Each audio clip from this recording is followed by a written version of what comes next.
Hello guys, I hope all you are doing well. आज के video में हम लोग बात करेंगे compositions, introduction, salary, qualifications and the power and procedures of supreme court. आज हम लोग सर्वोच्च न्यायालय तथा उच्चतम न्यायालय के भूमिका तथा उनका परिचय तथा उनके कॉम्पोजिशन, उनका बनावट कैसे होता है, जो सर्वोच्च न्यायालय काम कैसे करता है, इसमें जो जितने भी जज आते हैं वो कहाँ से आते हैं और कैसे आते हैं, उनका क्या क्या क्वालिफिकेशन होता है। आज के वीडियो में हम लोग बहुत डिटेल से क्या करेंगे, बात करेंगे। और ये पूरा वीडियो दो पार्ट में आएगा। पार्ट ए में हम लोग क्या करेंगे, पूरा इंट्रोडक्शन, उसके सैलरी, अलाउंसेस, क्वालिफिकेशंस के बारे में पढ़ेंगे। और साथ ही साथ दूसरे पार्ट का जो वीडियो है उसमें हम लोग पूरे ब्रीफ में power and jurisdictions of supreme Court के बारे में पढ़ेंगे। तो चलो हम लोग स्टार्ट करते हैं। सबसे पहले यह बात आता है कि जो सुप्रीम कोर्ट है, सर्वोच्च न्यायालय, राइट, जो हमारा भारत का सबसे उच्चतम न्यायालय, भारत का सबसे अपीलीय न्यायालय है, राइट, उसका इंट्रोडक्शन स्टार्ट होता है। तो सबसे पहले हमारे जो सर्वोच्च न्यायालय है उसके बारे में हमारे संविधान के article 124 to article 147, under article 124 to 147 discuss about the compositions and the functions of the Supreme Court. In part 5 में क्या किया गया, भारत के संविधान में सर्वोच्च न्यायालय के बारे में क्या किया गया, बताया गया है। सबसे पहले सर्वोच्च न्यायालय जो है सुप्रीम कोर्ट का माने तो सबसे पहले the government of Indian act 1935, जिसने सबसे पहले भारत में इंटीग्रेटेड जुडिशियल सिस्टम को लाया। जिस इंटीग्रेटेड जुडिशियल सिस्टम को भारत का संविधान 1950 में जब बनाया जा रहा था, तो Indian constitution adopted integrated judicial system. Bharat में इंटीग्रेटेड जुडिशियल सिस्टम को अपनाया गया। इंटीग्रेटेड कहने का मतलब क्या होता है, इंटीग्रेटेड कहने का मतलब होता है कि सबसे टॉप पे जो होगा वो सुप्रीम कोर्ट होगा, देन उसके नीचे क्या होगा, हाई कोर्ट होगा, देन उसके नीचे डिस्ट्रिक्ट कोर्ट होगा। इसका मतलब होता है there is a hierarchy, right, at the top the supreme court, below the high court and below the district court. इस तरीके से सबसे जो सर्वोच्च शक्ति होगा भारत का वो सुप्रीम कोर्ट के पास होगा। सारी शक्ति जो है सुप्रीम कोर्ट के पास होगा। सुप्रीम कोर्ट जो है is the highest appellate court of India, Bharat में सबसे उच्च स्तरीय अपीलीय न्यायालय कहलाता है। साथ ही साथ सुप्रीम कोर्ट को एपेक्स कोर्ट भी कहा जाता है। सुप्रीम कोर्ट को हम लोग भारत के संविधान का गार्जियन भी कहा जाता है। Supreme court is known as the guardian of Indian constitution.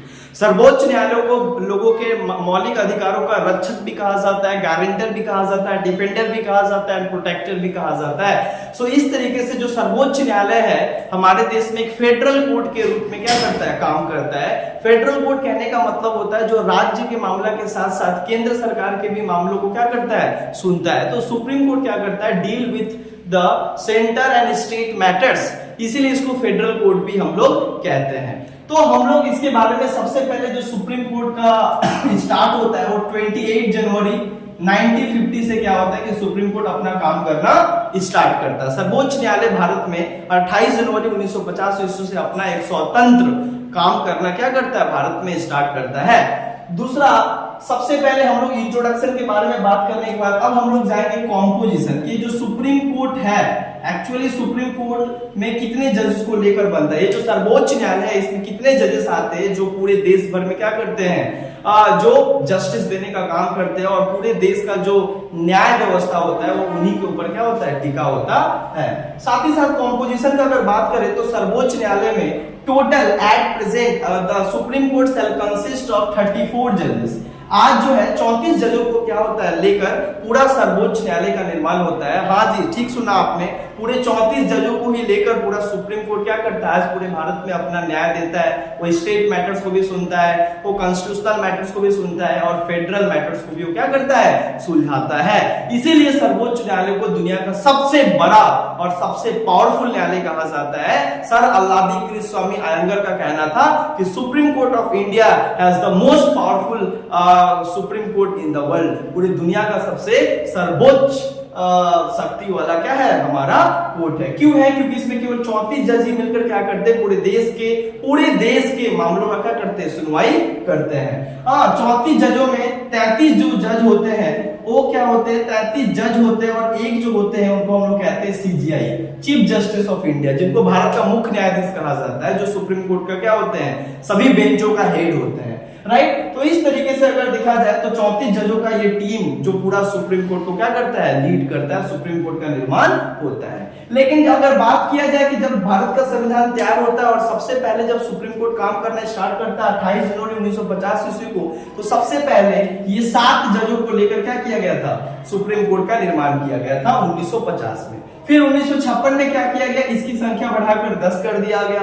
फिर 1960 में इसकी संख्या बढ़ाकर 13 कर दिया गया।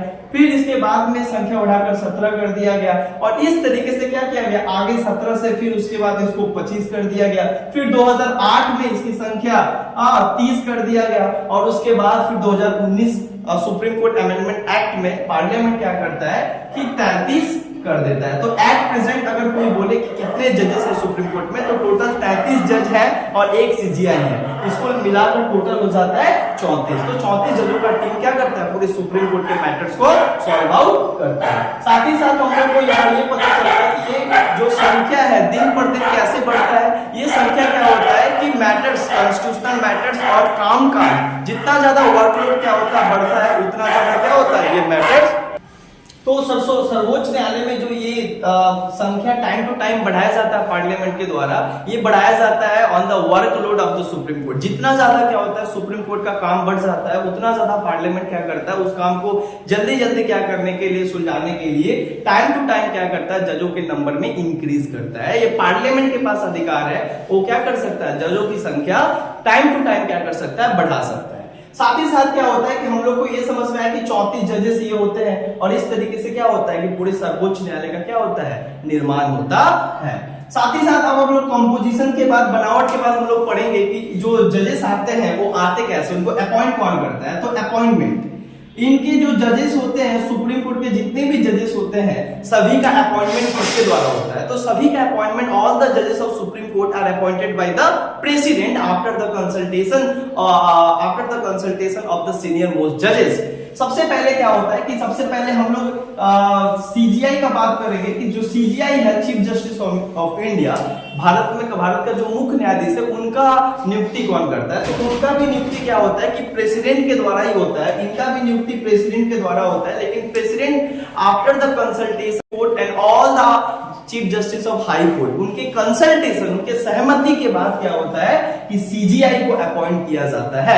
इसके लेकर क्या होता है, काफी ज्यादा वाद विवाद, काफी ज्यादा इसके ऊपर एक कंट्रोवर्शियल डिबेट रहा है कि क्या देश का राष्ट्रपति जिसको मन क्या उसको चीफ जस्टिस बना सकता है। नहीं, सबसे पहले देश के राष्ट्रपति को क्या करना पड़ेगा, पहले ये ट्रेडिशन था कि सबसे पहले जितने भी सुप्रीम कोर्ट के जज है उनसे सहमति लिया जाएगा, उनसे अपना उनका पर्पस माना जाएगा। साथ ही साथ उसके बाद क्या होगा कि हाई कोर्ट के जितने भी चीफ जस्टिस ऑफ इंडिया है उनका भी क्या किया जाएगा, सहमति लिया जाएगा। और उसके बाद क्या किया जाएगा, मेजोरिटी से चीफ जस्टिस ऑफ इंडिया को अपॉइंट किया जाएगा। लेकिन क्या हुआ कि कुछ दिनों के बाद इसमें अलग अलग केस में सुप्रीम कोर्ट क्या कहने लगा कि सीजीआई को अपॉइंट करने के लिए 2014 में एनजेएसी एक कमीशन बनाया गया, नेशनल जुडिशियल अपॉइंटमेंट कमीशन। जिस कमीशन में क्या होगा कि सुप्रीम कोर्ट के सारे जजेस और तथा हाई कोर्ट के जितने भी चीफ जस्टिस ऑफ इंडिया के जजेस होंगे, उन लोग का एक टीम होगा जो क्या करेंगे, ये डिसाइड करेंगे कि चीफ जस्टिस ऑफ इंडिया किसको बनाया जाएगा। और ये जिसका नाम भेजेंगे प्रेसिडेंट, उनको क्या करेंगे, चीफ जस्टिस ऑफ इंडिया बनाएंगे। Basically chief justice of India जो बनते हैं वो सबसे एक्सपीरियंस और सबसे सीनियर मोस्ट जजेस होते हैं सुप्रीम कोर्ट का, उन्हीं को क्या किया जाता है, चीफ जस्टिस ऑफ इंडिया बनाया जाता है। हालांकि भारत में क्या हुआ है कि 2 बार इस नियम का उल्लंघन किया गया था। एक बार किया गया था 1973 में, जब इंदिरा गांधी क्या कहती कि एएन रॉय जो क्या थे कि 4th सीनियर मोस्ट जजेस थे, मतलब चौथे चरण पे क्या थे, ये सीनियर मोस्ट जजेस थे। इनके पहले 3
पूरा काफी ज्यादा इनको क्या किया जाता है, सुरक्षा दिया जाता है, क्योंकि सर्वोच्च न्यायालय के जज बड़े बड़े क्या करते हैं, क्रिमिनल और सिविल मैटर्स को सुलझाते हैं। कितने सारे जो पॉलिटिशियंस और बड़े बड़े जो ब्यूरोक्रेट्स या बिजनेसमैन है उनको भी क्या करते हैं, ये कानूनी कार्रवाई उनके ऊपर करते हैं और सजा सुनाते हैं। इसीलिए इनको सुरक्षा देना काफी ज्यादा एक अहमियत हो जाता है, इसीलिए इनको कार फैसिलिटी दिया जाता है। दूसरा, इनको मेडिकल फैसिलिटीज दिया जाता है। अगर इनका कोई भी प्रॉब्लम हो या कोई भी परेशानी हो तो इनका इलाज भारत का सबसे बेस्ट हॉस्पिटल में होगा, एम्स, राइट। इनका वहां पे हमेशा क्या होता है कि उनके लिए सीट खाली रहता है। साथ ही साथ क्या होता है कि अगर ये देश से बाहर भी इलाज करवाने जाए तो सारा गवर्नमेंट ऑफ इंडिया इनका खर्चा उठाएगा। मेडिकल फैसिलिटी के बाद क्या होता है, इनको टेलीफोन फैसिलिटी भी दिया जाता है 24/7 आवर्स। ये किसी से भी बात करे इनका कोई भी चार्ज या पैसा नहीं लगेगा। साथ ही साथ ये सारा फैसिलिटी देने के साथ साथ इनको ये सारा अलाउंस भी दिया जाता है। तथा जजों के रिटायर होने के बाद जब तक ये अपने पद पे रहते हैं तब तक तो इनका सैलरी मिलता ही रहता है। लेकिन कोई भी सुप्रीम कोर्ट का जज अगर वो रिटायर हो जाता है तो रिटायर होने के बावजूद भी क्या होता है कि उसको उसके सैलरी का 50% उसको पर महीना क्या होता है कि जब तक वो जीवित रहते, जब तक वो रहते हैं तब तक उनको 50% उनके सैलरी का पैसा पर मंथ पेंशन के रूप में उनके भेजा जाता है। तथा ये जो जजों का जो सैलरी होता है ये कहां से लेते हैं, charge from the consolidated fund of India.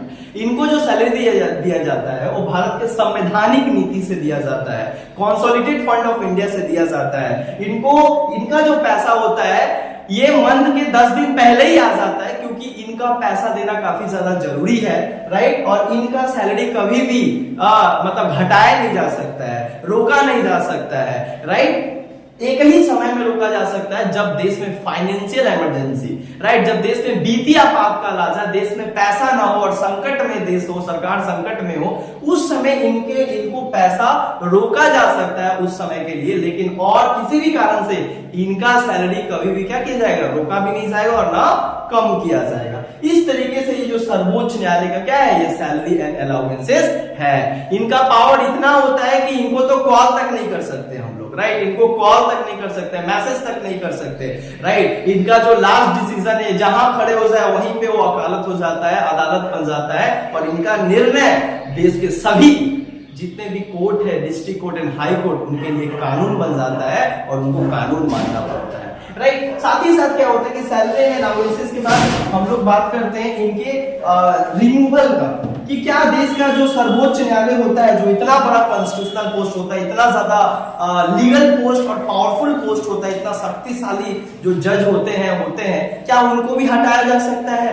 क्या उनको कभी हटाया जा सकता है? तो जी हाँ, हमारे संविधान में मेंशन किया गया है कि जजों को हटाने का क्या एक प्रोसेस है। जजों को भी हटाया जा सकता है अगर वो संविधान की अवज्ञा करेंगे, संविधान को वायलेट करेंगे तो उनको भी हटाया जा सकता है, क्योंकि हमारे देश का संविधान ये कहता है कि संविधान सभी को संविधान मानकर चलना पड़ेगा। And all are working under the constitution, no one person can above the constitution. कोई भी व्यक्ति क्या है, संविधान के ऊपर नहीं है, सब संविधान के नीचे रहकर और संविधान के मद्देनजर रखकर उनको काम करना पड़ेगा। तो इनका रिमूवल प्रोसेस अगर हम लोग देखें तो कैसे इनको हटाया जा सकता है, हटाने का पूरा प्रोसेस क्या है। तो सबसे पहले क्या है कि सर्वोच्च न्यायालय के अगर जजों को हटाना होगा तो आपको सबसे पहले क्या करना होगा, पार्लियामेंट में अगर आपको इम्पीचमेंट बिल लाना होगा। इनको हटाने का एक ही पद्धति है, impeachment process. By impeachment process the parliament can remove the chief justice of India and the जजेस ऑफ सुप्रीम कोर्ट। सर्वोच्च न्यायालय के जज तथा मुख्य न्यायाधीश को इम्पीचमेंट प्रक्रिया मतलब महाभियोग प्रक्रिया के द्वारा पार्लियामेंट, संसद इनको क्या कर सकता है, हटा सकता है। लेकिन इम्पीचमेंट लाने के लिए सबसे पहले लोकसभा में आपको 100 मेंबर का क्या होना चाहिए, समर्थन मिलना चाहिए। 100 मेंबर का उस इम्पीचमेंट प्रोसेस पे साइन होना चाहिए, समर्थन होना चाहिए। तब तथा राज्यसभा में अगर लाना है तो आपको 50 मेंबर का सहमति लेना होगा। तथा ये दोनों लोकसभा तथा चेयरमैन को भेजना होगा, और लोकसभा और चेयरमैन अगर इसको क्या करते हैं, एग्री कर लेते हैं और इसके ऊपर जांच पड़ताल करते हैं, तब इसके बारे में लोकसभा में इम्पीचमेंट लाया जाता है। और लोकसभा में इम्पीचमेंट लाने के बाद 2/3 मेजोरिटी, स्पेशल मेजोरिटी से उस इम्पीचमेंट को पास करना होगा। महाभियोग अगर आप ला दे रहे हैं और आपको लग रहा है हम पास करवा देंगे, तो ऐसा है नहीं। आपको 2/3 मेजोरिटी, इसका मतलब होता है कि 75% आपको वोट मिलना चाहिए उसके ऊपर, 75% आपको मिलना चाहिए, तब आप क्या कर सकते हो, ये लोकसभा से पेश होगा। ठीक उसी तरीके से राज्यसभा से भी 2/3 मेजोरिटी चाहिए, और दोनों अगर हाउस ऑफ पार्लियामेंट से 2/3 मेजोरिटी से अगर पास कर दे ये बिल और इनके ऊपर साबित हो जाए और सारे सांसद ये इस बात पे समर्थन करे कि हाँ उन्होंने संविधान की अवज्ञा किया है या किसी भी तरीके का उन्होंने मिसबिहेवियर किया है, अगर ये प्रूफ हो जाए तब इनको पार्लियामेंट से पास करवाकर और तब राष्ट्रपति साइन करेंगे और तब सर्वोच्च न्यायालय के जो जज होंगे उनको उनके ऑफिस से हटा दिया जाएगा, बर्खास्त कर दिया जाएगा। लेकिन बता दें आपको, आज तक स्वतंत्र 75-76 साल होने के बावजूद भी आज तक किसी भी जज को, सुप्रीम कोर्ट के या सीजीआई को आज तक कभी हटाया नहीं गया, आज तक कभी इम्पीच नहीं किया गया है। एक बार कोशिश भी किया गया था 1991 के टाइम पे, during the prime minister of Narasimha Rao. Narasimha Rao उस समय देश के प्रधानमंत्री थे, जिस समय एक सुप्रीम कोर्ट के जज के खिलाफ इम्पीचमेंट लाया गया था जिनका नाम था एन रामास्वामी। सो रामास्वामी के खिलाफ क्या किया गया था, जज के खिलाफ लाया गया था, लेकिन उनको भी लोकसभा और राज्यसभा में स्पेशल मेजोरिटी के द्वारा पास नहीं हुआ और वो बिल क्या हुआ, पेंडिंग में पड़ गया और उनको इम्पीच नहीं किया गया, क्योंकि भारत के सर्वोच्च न्यायालय के जजों को हटाना इतना आसान नहीं है। बहुत बड़ा कॉन्स्टिट्यूशनल पोस्ट पे रहता है, अगर उनका पूरा अगर मैटर अगर सिद्ध हो जाता है कि हाँ वही इस बात में करप्ट है या वो इस तरीके का संवैधानिक पद पे रहने के बावजूद भी संविधान का उल्लंघन किए हैं, तब भी उनको हटाया जा सकता है, नहीं तो वरना और किसी भी तरीके से इनको हटाया नहीं जा सकता। दो कारण से इनको क्या किया जा सकता है, हटाया जा सकता है। एक है मिसबिहेवियर, एक है मिसबिहेवियर। हाँ, जो सर्वोच्च न्यायालय होते हैं ना वो सबसे मिसबिहेव करते हैं, वो सभी को क्या करते हैं, अलग अलग तरीके से क्या करते हैं, वो बोलते हैं, झाड़ देते हैं, डीजीपी को झाड़ के भगा देते हैं, राइट, क्योंकि उनको संविधान का सबसे बड़ा पद मिला है, राइट, जिनको न्याय करना होता है, और वो अगर किसी भी पोस्ट से अगर डर जाए, किसी पॉलिटिशियंस, किसी बिजनेस से, तो न्याय नहीं मिल पाएगा। इसीलिए ये लोग क्या करते हैं, किसी से डरते वगैरह नहीं है, बिल्कुल नहीं डरते, मिसबिहेवियर। लेकिन अगर ये संविधान के खिलाफ चल जाए, सजा जो दे रहे हैं वो क्या करते, कानून में जो हमारा संविधान में लिखा गया, हमारे लॉ में लिखा गया है सजा, अगर उसके खिलाफ अपने मन से किसी तरीके का वो सजा दे दे, या अगर उसको यहाँ 6 महीना की सजा देना है, हमारे आईपीसी में लिखा गया और सीआरपीसी में लिखा गया, और उसको मौत की सजा दे रहे हैं, राइट, दैट मींस अपना पर्सनल खुन्नस निकालने के लिए आप किसी को जो मन में आ रहा है वो सजा दे रहे हैं, उस टाइम जब आप संविधान क्या हुआ क्या करते हो, तभी आपको क्या किया जा सकता है, on the basis of misbehaviour आपको सर्वोच्च न्यायालय के जज के पद से आपको हटाया जा सकता है और आपके खिलाफ इम्पीचमेंट लाया जा सकता है। और ये सही भी है, आप अपने पोस्ट का गलत इस्तेमाल नहीं करोगे। ये जो सर्वोच्च न्यायालय का पोस्ट होता है सबसे ज्यादा शक्तिशाली और संविधान का अभिभावक कहा जाता है, तो अभिभावक होने के नाते आप संविधान का उल्लंघन नहीं कर सकते। तो आपका काम होता है कि देश में एक स्वतंत्र न्याय प्रणाली को बनाए रखना और सभी लोगों को, सभी पिछड़े जितने भी जो इकोनॉमिकली बैकवर्ड है उनको, उन तक आपको न्याय पहुंचाना आपका काम होता है। और आपको तो हमारे देश में सुप्रीम कोर्ट को तो भगवान माना जाता है, राइट, क्योंकि उनके पास ही क्या होता है, लास्ट वही एक कोर्ट है जहां पे हम लोग को न्याय मिल सकता है, राइट, जो इंडिपेंडेंट है। मिसबिहेवियर और दूसरा एकमात्र कारण है इनकैपेसिटी। इनकैपेसिटी का मतलब क्या होता है, इनकैपेसिटी का मतलब होता है कि वो फिजिकली एंड मेंटली क्या हो गए, वीक हो गए, अब वो सुन नहीं पा रहे, अच्छे से बोल नहीं पा रहे हैं, और जो कोर्ट का जो एक प्रोसीड्यूर होता है, जो कामकाज होता है, वो ठीक से परफॉर्म नहीं कर पा रहे। उस समय जब इनका शारीरिक और मानसिक तरीके से पूरा मतलब विकलांग हो जाते हैं और वीक हो जाते हैं, जब उनका बॉडी काम करना बंद कर देता है, उस टाइम क्या होता है कि इनके खिलाफ इम्पीचमेंट लाकर इनको हटाया जा सकता है। बाकी हमारे संविधान में किसी भी तरीके का कोई कारण नहीं है जिनके द्वारा हम सुप्रीम कोर्ट के जज को क्या कर सकते हैं, हटा सकते हैं, कि अपने आप में क्या है, बहुत शक्तिशाली है, और इनके ऊपर क्लेम करना इसका मतलब होता है कि अपने ही हम लोग क्या कर रहे हैं, अपना ही मौत का हम लोग गड्ढा खोद रहे हैं। तो इस तरीके से क्या है कि मिसबिहेवियर इनकैपेसिटी के बेसिस पे इनको हटा सकते हैं। तथा ये खुद लोग भी क्या कर सकते हैं, तीसरा कारण है खुद भी रिजाइन दे सकते हैं किसी भी कारण से, वीकनेस, फिजिकल वीकनेस, अगर इनको खुद को रिजाइन करना है तो सबसे पहले क्या करना पड़ेगा, उनको सबसे पहले रिटेन लेटर क्या करना पड़ेगा, देश के राष्ट्रपति को देकर वे अपने पोस्ट से त्यागपत्र दे सकते हैं।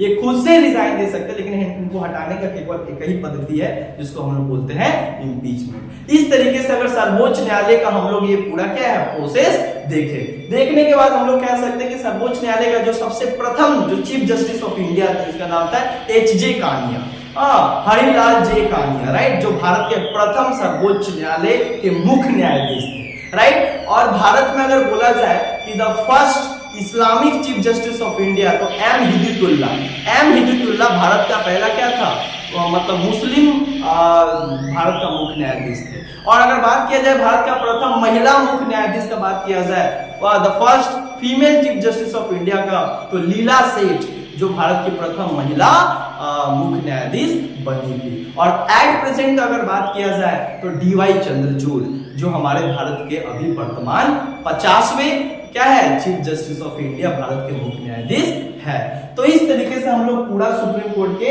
इंट्रोडक्शन के बारे में। अच्छा, सीट का अगर बात किया जाए कि भारत का सर्वोच्च न्यायालय कहाँ है, तो भारत का सर्वोच्च न्यायालय जो है दिल्ली में है। दिल्ली में क्या होता है कि वहां सारा इसका कार्यालय है, एक ही सुप्रीम कोर्ट है जो भारत के 28 स्टेट 9 यूनियन टेरिटरी के जो भी एपीलेट मैटर्स होते हैं उसको क्या करता है, सुलझाता है। सुप्रीम कोर्ट को माना जाता है, सुप्रीम कोर्ट को कहा जाता है कि वो कॉन्स्टिट्यूशनल मैटर्स को भी, अगर कॉन्स्टिट्यूशन में कोई इंप्लीमेंट या कॉन्स्टिट्यूशन में कोई अमेंडमेंट लाना हो, सुप्रीम कोर्ट के पास इतना पावर है कि अगर पार्लियामेंट कोई अगर बेसिक स्ट्रक्चर्स के खिलाफ, संविधान के किसी भी फंडामेंटल राइट्स के खिलाफ अगर वो लॉ लाने की कोशिश करता है और वो वायलेट करता है संविधान के किसी भी अनुच्छेद को, तो सुप्रीम कोर्ट का अधिकार है कि उस जो बिल है उसको अनकॉन्स्टिट्यूशनल, उसको फाड़ के फेंक सकता है। और यही काम है संविधान, इसीलिए उसको संविधान का अभिभावक कहा जाता है, क्योंकि सुप्रीम कोर्ट संविधान तथा डेमोक्रेसी तथा जस्टिस को हमेशा क्या करता है, बनाए रखता है। तो आज के लिए हम लोग यहां तक इस टॉपिक को पढ़े। नेक्स्ट वीडियो में हम लोग क्या करेंगे, पूरा पावर एंड फंक्शन एंड जुडिक्शंस के बारे में हम लोग पढ़ेंगे कि सुप्रीम कोर्ट का काम क्या क्या है।